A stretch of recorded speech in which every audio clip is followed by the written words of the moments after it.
आजच डाउनलोड करा आणि तुमच्या आवडत्या मालिकांचा आनंद लुटा।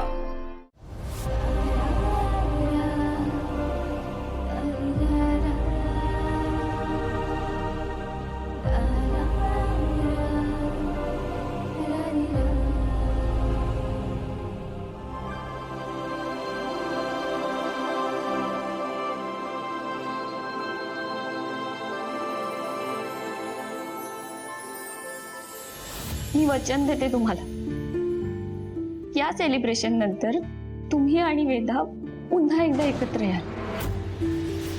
जोपर्यंत माझी बहीण मला भेटत नाही तोपर्यंत मी या तुमच्या देवीचं ना तोंडही बघणार नाही। आजपर्यंत मीराने वेदासाठी खूप केलंय, मी तिच्या बहिणीला शोधलं पाहिजे।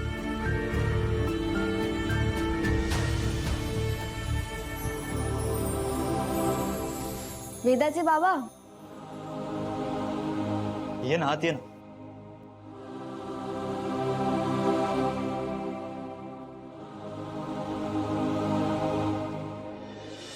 वेदा तुमच्या खोलीत राहायला आली तर तुम्हाला कसं वाटेल?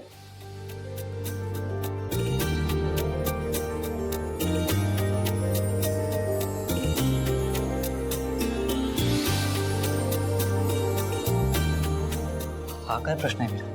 Obviously I will be very happy, पण असं होणार नाही। का नाही होणार? असं झालंच पाहिजे, तरच वेदा तुमच्या जवळ येईल ना। यू आर राईट, पण त्यासाठी वेदा तयार झाली पाहिजे। ते तुम्ही माझ्यावर सोडा, मला फक्त तुमचा निर्णय सांगा, कारण माझा निर्णय झालाय।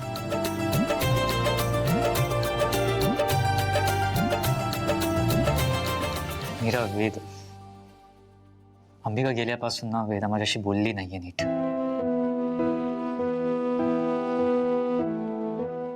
ऑब्वियसली मला वेदा माझ्या आयुष्यात परत हवी आहे, पण दरवेळेस मी तिच्या समोर जातो तिला कसला तरी त्रास होतो।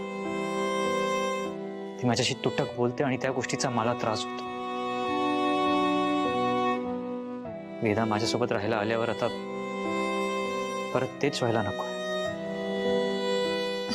वेदाचे बाबा, आमच्या गावात ना एक जण मातीची भांडी बनवायची। ती भांडी अजून मजबूत होण्यासाठी त्यांना आगीतून भाजून काढावं लागतं। मला असं वाटतं की नात्याचंही ना असंच असतं।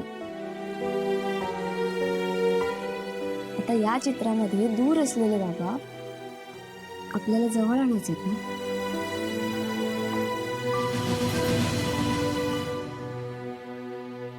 तुला खरंच वाटतं असं होईल? नक्की येणार। आज रात्री वेदा झोपायला तिच्या बाबांच्या खोलीत येणार।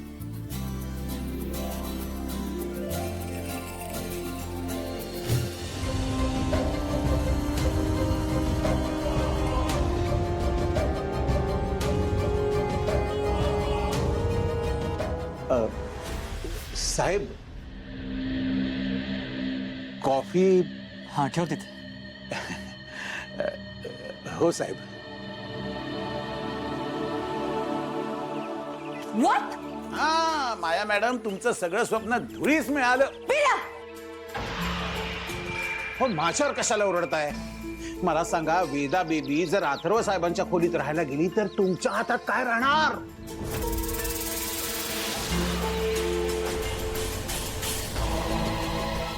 करेक्ट आहे। तो गावरान गोडवा ती मीरा एक एक स्टेप पुढे चालली आपल्यापेक्षा। तिला थांबवायला हवं। पायात रुतलेला काटा झाली ती मीरा। काढायला गेलं की अजून खोलवर रुतते। माया मॅडम, तुम्ही उगाच तिला मोठं करून ठेवलं, तर ना तिला एका बुक्कीतच संपून टाकलं। लग्नाच्या वेळेला चान्स होता तेव्हा काय केलं? संपवलं नाही ना, पेटीतून पळून गेली ती। काय केलं? आता का बोलताय? माया, तो बघ म्हातारा।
माया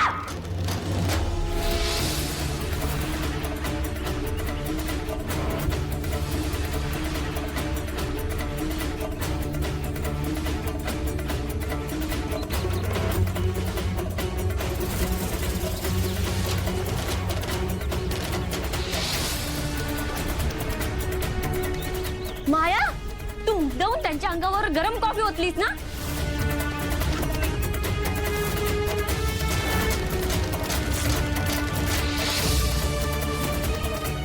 That is none of your business.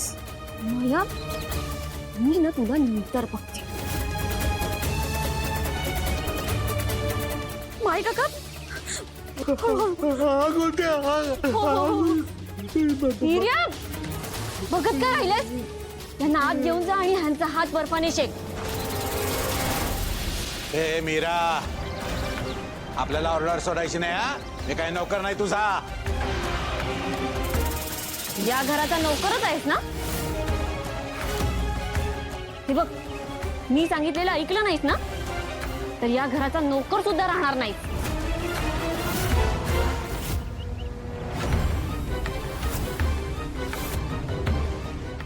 घेऊन जा यांना आत.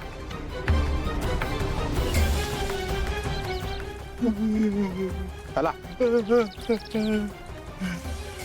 आणि हो, सांगितलेलं काम पूर्ण झालं नाही ना तर याद राहा.